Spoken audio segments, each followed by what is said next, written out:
యొక్క విఐపీల యొక్క సేవలో తిరుమల తిరుపతి దేవస్థానం పరితపిస్తోంది అని చెప్పి నీ సందర్భంగా చెప్తా ఉన్నాం.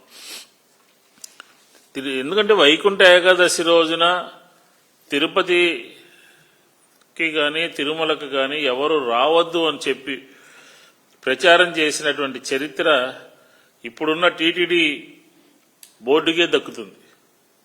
ఎందుకంటున్నామంటే దేవుడి దగ్గరికి భక్తులు వెళ్లాల్సిన పని లేదు. దగ్గరలోనే ఉన్న ఆలయానికి వెళ్ళండి. తిరుమల రాకపోయినా నష్టం లేదు. ఏకంగా పెద్ద పెద్ద వాళ్లతో ప్రకటనలు ఇప్పించి దౌర్భాగ్య చరిత్ర ఈ పాలక మండలిది, ఈ ప్రభుత్వానికి కాదా అని చెప్పని వైఎస్ఆర్ కాంగ్రెస్ పార్టీ అడుగుతుంది. ఏ రోజైనా ఏనాడైనా చరిత్రలో ఈ రకంగా దర్శనానికి రావద్దు అని చెప్పినటువంటి మాట ఉన్నదా అని చెప్పని అడుగుతా ఉన్నాం. ఎందుకు అంటున్నామంటే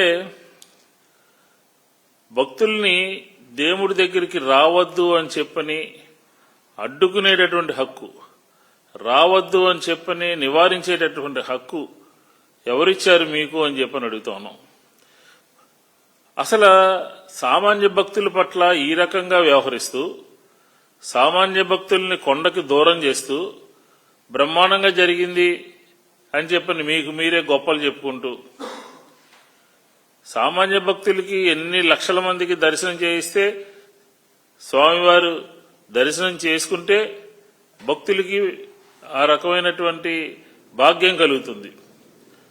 అసలు మీరు ఈ వైకుంఠ ఏకాదశి సందర్భంగా మీరు ఎంతమంది విఐపీలకి టికెట్లు ఇచ్చారు? మీరు పారదర్శకంగా చేశామన్నారుగా, ఒక లిస్టు ప్రజల ముందు పెట్టండి.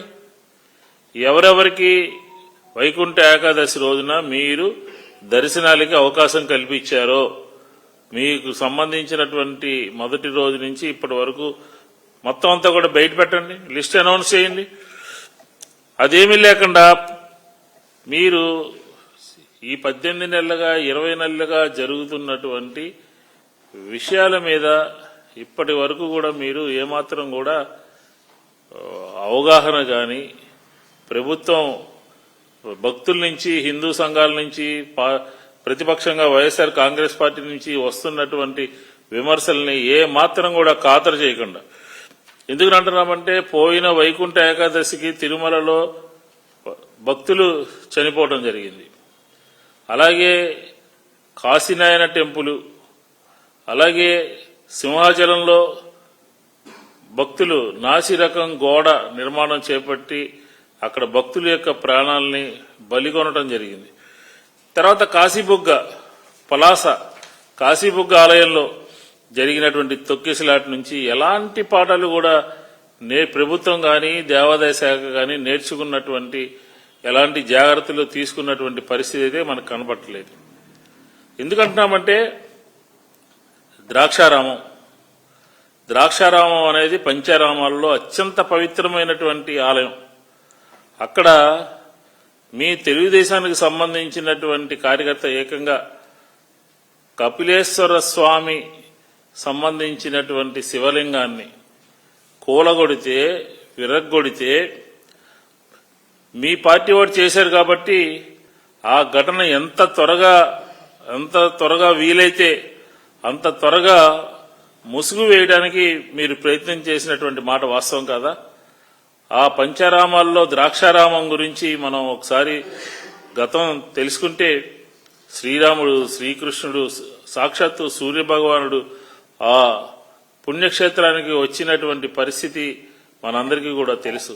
ఇంతటి పవిత్రమైనటువంటి క్షేత్రంలో మీరు తిరిగి శివలింగాన్ని అక్కడ ప్రతిష్ఠించారంటే మూఢంలో శివలింగాన్ని ప్రతిష్ఠించడము, ఆచార వ్యవహారాలు లేకుండా చేయటము, శాస్త్రాన్ని అనుసరించకుండా అప్పటికప్పుడు హడావుడిగా ఎలా శివలింగాన్ని మీరు ఆవిష్కరిస్తారు? ఎలా శివలింగాన్ని అక్కడ పెడతారు? మీ దృష్టిలో ఈ పురాతన శివలింగానికి ప్రాముఖ్యత లేదనే కదా మీరు ఆగమేఘాల మీద రాత్రికి రాత్రి పోలీస్ బందోబస్తు మధ్య అక్కడ తీసుకుని వెళ్లి దాన్ని పెట్టి మమ అనిపించారు. ఇదేనా రాష్ట్రంలో దేవాదాయ శాఖ, లేకపోతే భక్తుల యొక్క మనోభావాల్ని కాపాడటము, రాష్ట్రంలో ఉన్నటువంటి పుణ్యక్షేత్రాలని పరిరక్షించడము ఇదేనా విధానం అని చెప్పని వైఎస్ఆర్ కాంగ్రెస్ పార్టీ అడుగుతోంది.